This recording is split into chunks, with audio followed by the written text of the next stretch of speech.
أعوذ بالله من الشيطان الرجيم بسم الله الرحمن الرحيم كذبت قوم نوح المرسلين إذ قال لهم أخوهم نوح ألا تتقون 19 پارے سورہ شعراء کے یہ چھٹا رکوع ہے۔ یہ رکوع آیت نمبر 105 سے لے کر آیت نمبر 123 تک کے آیاتوں پر مشتمل ہے۔ اس رکوع میں حضرت نوح علیہ السلام کے قوم کے نافرمانیوں کا تذکرہ ہے، اور پھر نافرمانیوں اور گناہوں کا انسانوں کے اوپر جو منفی اثر پڑتا ہے، اللہ نے بطور نمونہ اور بطور مثال کے اس کا تذکرہ قوم نوح کے حوالے سے کیا ہے۔ اللہ تبارک و تعالی اپنے بندوں سے بے حد محبت کرتا ہے، اسی لیے جو اعمال رد عمل کے طور پہ انسانوں کے لیے اور قوموں کے لیے دنیا اور آخرت میں نقصان دہ ثابت ہو سکتے ہیں، اللہ تبارک و تعالی نے اپنے پیغمبروں کے ذریعے اپنے پیغام کے ساتھ یہ بات لوگوں کو بتا دی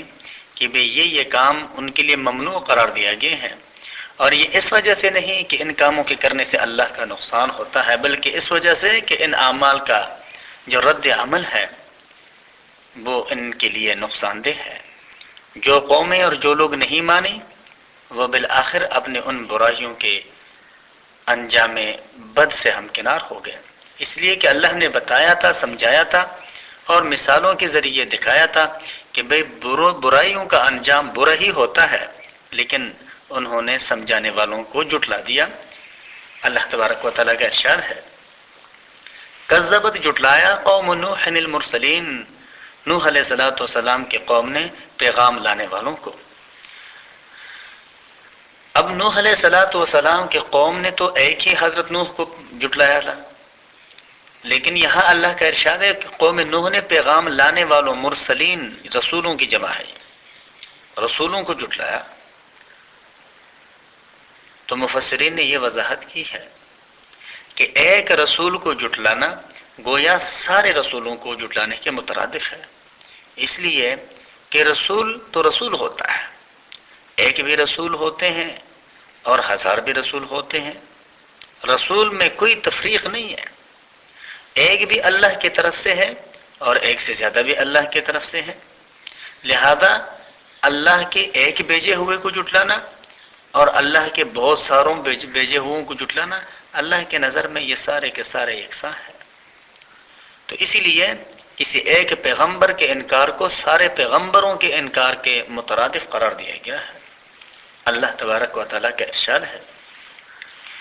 اذ قال لهم اخوهم، جب کہا ان سے ان کے بھائی نوح، حضرت نوح علیہ السلام نے، الا تتقون، کیا تمہیں خدا کا خوف نہیں ہے، تم ڈرتے نہیں ہو کہ پھر بھی اللہ تبارک و تعالیٰ نے تمہیں اتنے نعمتیں اور صلاحیتیں اور استعداد کار عطا فرمایا اور تم ان کے ناشکری کرتے ہو، اس ناشکری پر تمہیں خوف خدا نہیں ہے۔ انی لکم رسول امین، بے شک میں ہوں تمہارے واسطے پیغام لانے والا، امانت داروں میں سے، فاتقوا اللہ واطیعون، سو اللہ سے ڈرو اور میرا کہنا مان لو۔ یعنی ایک پیغام الہی جو میں تمہارے پاس لے کے آیا ہوں، اس پیغام کو سن لو اور پھر بے لوث طریقے سے میرے کہنے کی پیروی کرو۔ وما اسألکم علیہ من اجر، اور میں نہیں مانگتا تم سے ان باتوں پر کچھ بدلہ، ان اجری الا علی رب العالمین، نہیں ہے میرا اجر، میرا بدلہ مگر پروردگار عالم پہ، اور وہ یہی ہے کہ میں یہ سب کچھ پروردگار عالم کے رضا کے لیے کر رہا ہوں تاکہ وہ مجھ سے خوش ہو جائیں، وہ مجھ سے راضی رہیں، جب مجھ سے راضی رہے گا تو وہ مجھے نقصان سے بچائے گا۔ فاتقوا اللہ واطیعون، سو اللہ سے ڈرو اور میرا کہنا مان لو، اس لیے کہ یہ ایک بے غرض اور بے لوث بات ہے، اور میرے بھی ان باتوں کے تم لوگوں سے کرنے سے کوئی غرض اور کوئی مقصد نہیں ہے، تو چاہیے کہ اس بے غرض اور بے لوث باتوں کو سنا جائے، کو سمجھنے کی کوشش کی جائے اور پھر اس پر عمل کیا جائے۔ قالوا، کہا انہوں نے، انؤمن لک، کیا ہم تجھ کو مان لیں، واتبعک الارذلون، اور تیرے ساتھ ہیں وہ لوگ جو ہم میں سے کم تر ہیں۔ متکبرین، انکار کرنے والوں کا ہمیشہ یہی ایک سبق ہوتا ہے کہ جی یہ تو موٹے دماغ کے لوگ ہیں، کمزور لوگ ہیں، کمینے لوگ ہیں، تو پھر حضرت نوح علیہ السلام کے وقت کے نافرمانوں نے بھی یہی بات کہا کہ بھئی تمہارے ساتھ تو غریب غربا لوگ ہیں جن کو کھانے کے لیے اور پہننے کے لیے نہیں مل رہا۔ قال، حضرت نوح نے فرمایا، وما علم بما كانوا يعملون، مجھ کو کیا تعلق اس کا جو وہ کر رہے ہیں کہ بھئی وہ کس درجے کے ہیں، میں نے تو صرف یہ دیکھنا ہے کہ ان کے اعمال کس طرح کے ہیں۔ ان حسابهم الا علی ربی، نہیں ہے میرا ان کا حساب مگر میرے رب کے ذمہ، لو تشعرون، اگر تم کچھ سمجھ رکھو۔ وما انا بطارد المؤمنین، دوسری جگہ اس بات کی وضاحت ہے کہ ان لوگوں نے پھر ایک سازش کی حضرت نوح علیہ السلام کے ساتھ، جو مخلصانہ تعلق تھا ایمان والوں کا، اور جو ان لوگوں کے نظروں میں پسماندہ لوگ تھے لیکن تھے وہ مخلص، تو انہوں نے حضرت نوح علیہ السلام کو تنہا کرنے کے لیے یہ ایک چال چلائی کہ نوح، ہم آپ پر ایمان لے آئیں گے لیکن آپ ان لوگوں کو پہلے اپنے پاس سے دور کر دیں، اس لیے کہ یہ لوگ غریب غربا ہیں، یا آپ کو کچھ کیا نفع دے سکتے ہیں، ان کو اپنے ہاں سے نکال بگا دیں۔ جب یہ نکل جائیں گے یہاں سے، پھر ہمارے آپ کے ساتھ دوستی ہو جائے گی، اور جب پھر ہم آپ کو فائدہ بھی پہنچائیں گے، نفع پہنچائیں گے، اور ہم سے آپ کا مجلس جو ہے وہ پھر بارونق دکھائی دے گا۔ بالکل یہی سازشانہ بات پہلے اس کی تفصیل ہو گزری ہے کہ حضور نبی کریم صلی اللہ علیہ وآلہ وسلم سے بھی مکہ کے سرداروں نے کی یہی فرمائش کی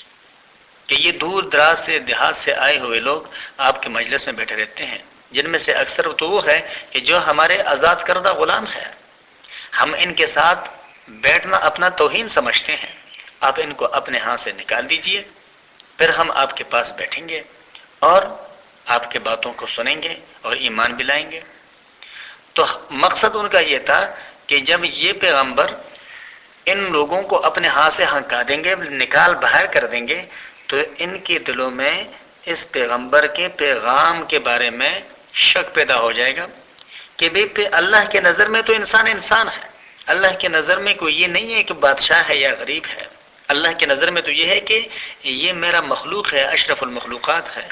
اور اس اشرف المخلوقات نے قیامت کے دن کن کن اعمال کی بنیادوں پر ہمکنار ہونا ہے۔ اللہ بندوں کے اعمال کو دیکھتا ہے، ان کے ظاہری حیثیت اور حشمت کو نہیں دیکھے گا قیامت کے دن۔ جیسے کہ حضور نبی کریم صلی اللہ علیہ وسلم کے ایک حدیث میں ہے، صحیح حدیث میں، ان اللہ لا ينظر الى صورکم واموالکم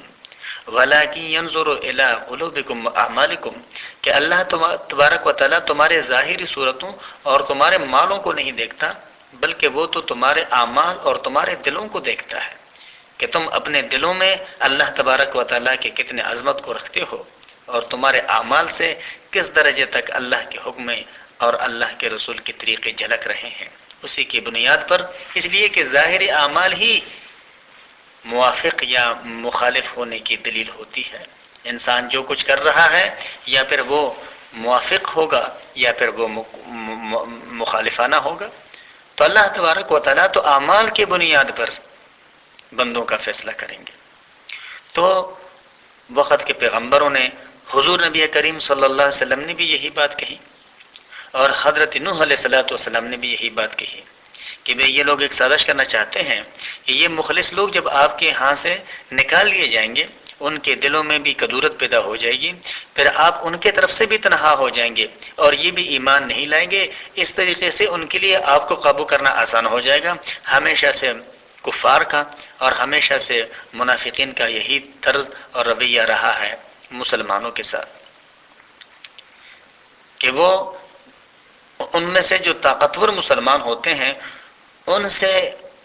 ان کے ماتحت مخلص مسلمانوں کو اس طریقے سے دور کرنے کی کوشش کرتے ہیں تاکہ ان کو آپس میں ایک دوسروں کا مخالف بنا دیا جائے، اس لیے کہ جن کو وہ نکالیں گے وہ کہیں گے کہ بھئی آپ ہی نے ہمارے رہنمائی کی اب تک، اور یہی کہتے رہے کہ بھئی یہی اللہ کا طریقہ ہے، یہی اللہ کو پسند ہے، اور اب تو ہمیں اپنے اس طریقے پہ چلنے کی اجازت نہیں دیتا اور ہمارے رہنمائی نہیں کرتا، تو یہ آپس میں پھر الجھ جائیں گے۔ تو آپ کہہ دیجئے کہ وما انا بطارد المؤمنین، اور میں نہیں ہوں اپنے پاس سے اٹھا کر باہر نکالنے والا ایمان والوں کو، ان انا الا نذیر مبین، میں تو نہیں ہوں بس لوگوں کو خبردار کرنے والا صاف۔ قالو کہا انہوں نے لئن لم تنتہ یا نوح، اب انہوں نے اپنی اصلیت دکھا دی۔ جب وہ اپنے اس سازش میں ناکام ہو گئے تو اب انہوں نے براہ راست حضرت نوح علیہ السلام کو دھمکی دی کہ اے نوح اگر تو باز نہیں آئے گا لتکونن من المرجومین، البتہ تو ہو جائے گا سنسار کیے جانے والوں میں سے۔ یعنی ہم آپ کو یہ وارننگ دیتے ہیں